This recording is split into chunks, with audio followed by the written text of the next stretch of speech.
लाचार गर्भवती गाय। लक्ष्मी गर्भवती गाय अकेले जंगल में भटक रही थी। उसके पेट में बहुत दर्द होता है और वो बेहोश होकर गिर जाती है। तभी वहां एक आदमी डॉक्टर के साथ आता है और तुरंत ही वहां एक बैल भागता हुआ आता है। इस गर्भवती गाय के बच्चे को बचाना मुश्किल है। उसका बच्चा गर्भ में ही अटक गया है। ये सुनकर पास खड़ा बैल रोने लगता है। लक्ष्मी गाय अपने पति बैल मोती के साथ एक लालची मालिक के यहाँ रहती थी। रामलाल एक बहुत ही लालची किस्म का आदमी था। वो जानवर तो रखता था, लेकिन उनकी देखभाल बिल्कुल नहीं करता था। उन्हें सूखा खाना देता था, वो भी समय पर नहीं देता था, जिस वजह से लक्ष्मी और मोती दोनों ही बहुत परेशान थे। मोती, ये कैसा मालिक है? ये अपने जानवरों का ध्यान ही नहीं रखता। हमसे इतना काम करवाता है, लेकिन हमें खाने के लिए कुछ भी नहीं देता। वही सूखी घास खिलाता है, वो भी समय पर नहीं देता। कह तो तुम सही रही हो लक्ष्मी, लेकिन अब क्या कर सकते हैं? जैसे भी हैं, अब ये हमारे मालिक हैं। अब इनके खिलाफ तो कुछ नहीं कर सकते। जैसे भी ये हमें खाने के लिए देते हैं, हमें वैसे ही खाना होगा।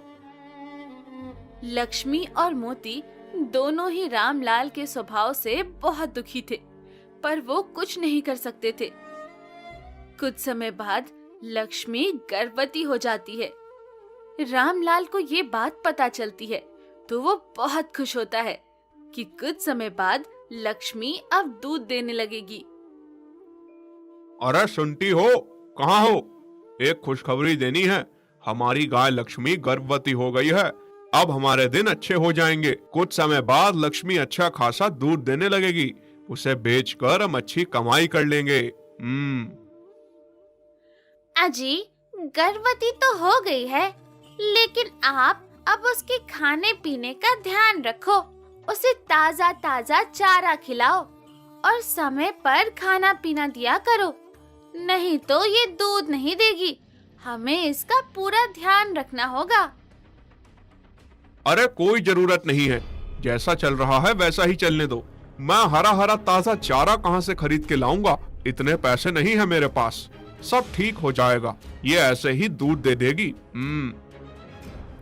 लक्ष्मी और मोती दोनों रामलाल की बातें सुन रहे होते हैं। लक्ष्मी कहती है, मोती, ये कैसा इंसान है?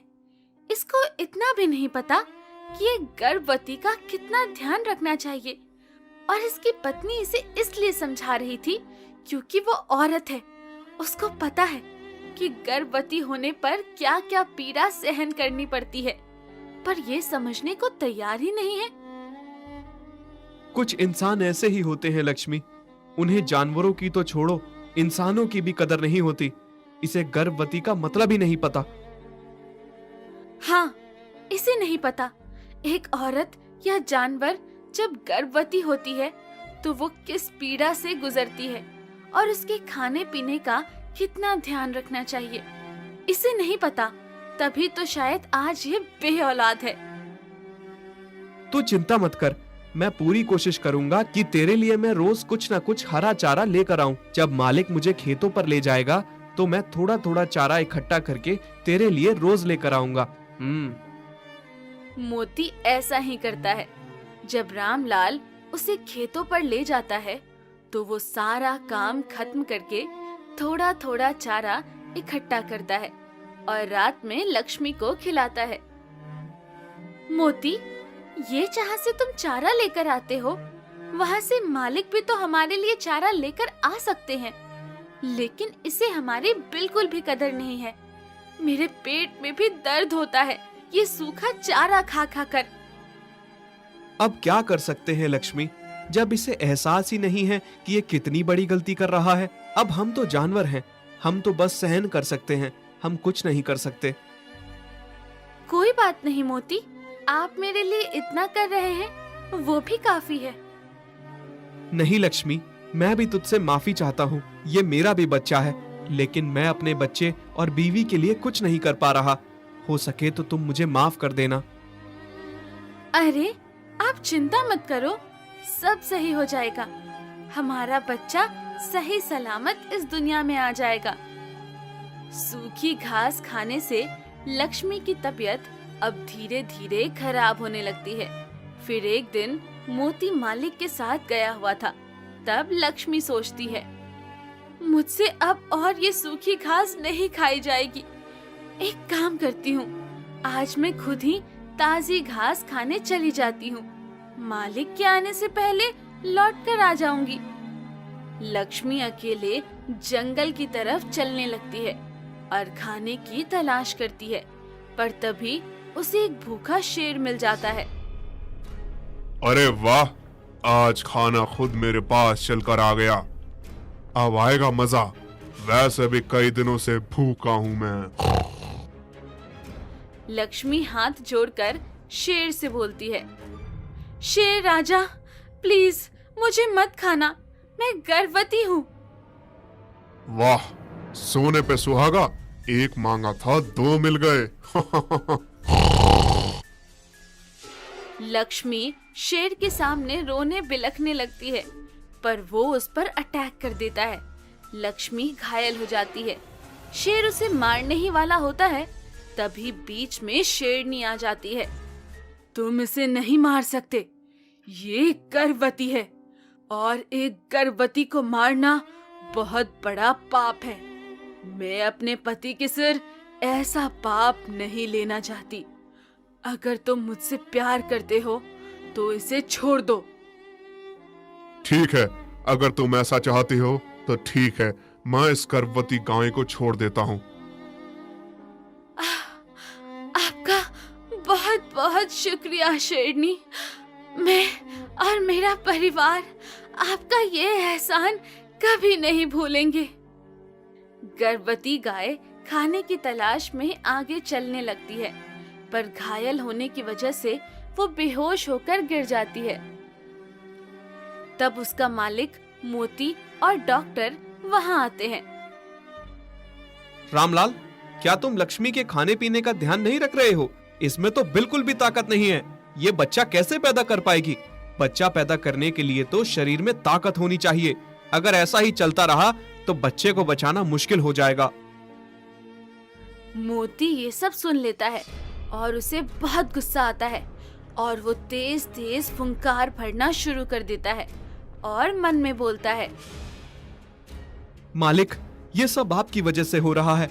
आपको जरा सा भी एहसास नहीं है कि आप कितनी बड़ी गलती कर रहे हो। आप हमेशा से हमें सूखा चारा खिलाते थे, पर हमने आपसे कभी भी शिकायत नहीं करी। पर अब तो आपको लक्ष्मी का ध्यान रखना ही चाहिए था। तभी लक्ष्मी दर्द में भगवान से प्रार्थना करती है, हे भगवान, मेरे बच्चे की रक्षा करना, इसे कुछ मत होने देना। लक्ष्मी, ये सब इस मालिक के कारण हुआ है। इसने तुम्हारे खाने पीने का ध्यान नहीं रखा, जिसकी वजह से आज तुम्हारी ये हालत हुई है। तुम्हारे और मेरे बच्चे की जान खतरे में है। ये इंसान होकर भी जानवर की पीड़ा को थोड़ा नहीं समझ सका। शायद इसीलिए ही ये अब बेऔलाद है। रामलाल की पत्नी को अचानक मोती की बात सुनाई दे जाती है और वो रोने लगती है और वो लक्ष्मी के पास जाकर कहती है, लक्ष्मी, मुझे माफ कर दो, मैं तेरे दर्द को नहीं समझ पाई। मैंने अपने पति को समझाने की बहुत कोशिश करी, पर इन्होंने मेरी एक बात नहीं मानी। तो इतनी दुखी थी, पर मैं समझ ही नहीं पाई। एक औरत होकर भी मैंने तेरे पीड़ा को नहीं समझा। मुझे माफ कर दे, तो ठीक हो जा, बस मैं तेरा ध्यान रखूंगी। अरे भाग्यवान, ऐसा क्यों बोल रही हो? मैं भी इनसे बहुत प्यार करता हूँ। मुझे अपनी गलती का एहसास है। लक्ष्मी, तू बस ठीक हो जा। मैं तेरे और मोती का बहुत अच्छे से ध्यान रखूंगा और तेरे होने वाले बच्चे का भी ध्यान रखूंगा। बस तू एक बार ठीक हो जा। रामलाल लक्ष्मी का अच्छे से ध्यान रखता है, डॉक्टर से उसका सही से इलाज करवाता है। फिर काफी घंटों की मेहनत के बाद लक्ष्मी एक प्यारी सी बच्चिया को जन्म देती है। रामलाल अब उनका बहुत ध्यान रखता है फिर गाय माता के आशीर्वाद से रामलाल के घर भी खुशियाँ आ जाती है और उसकी पत्नी भी गर्भवती हो जाती है।